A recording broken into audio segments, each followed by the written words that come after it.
Bonjour à tous, soyez les bienvenus pour ce nouveau Hit Story, l'émission qui vous raconte l'histoire des plus grands tubes. Je vous ai choisi aujourd'hui un gros succès en 1986 et 1987, In the Army Now de Status Quo. Le groupe mérite le respect. D'abord, il est l'un des plus anciens de la scène rock britannique, et d'autre part, il est de tous les dinosaures celui qui réalise les plus gros scores dans les charts, et notamment en France. Numéro 2 au top 50 avec ce titre culte In the Army Now.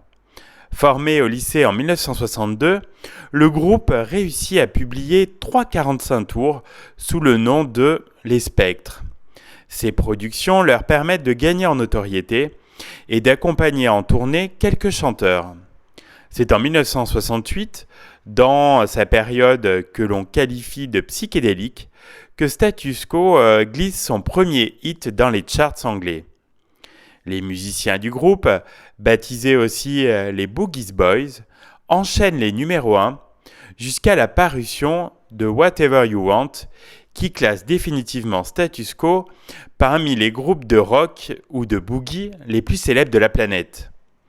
Lorsqu'il déboule dans le top 50 au milieu des années 80, le groupe a subi pas mal de bouleversements, de disputes et de procès entre ses membres.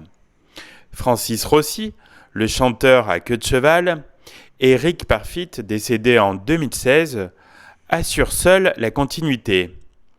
Malgré leur tournée End of the Road, considérée comme la dernière, Francis Rossi se laissera convaincre 2 ans plus tard par Bob Geldof d'ouvrir le méga concert caritatif Band Aid au stade de Wembley.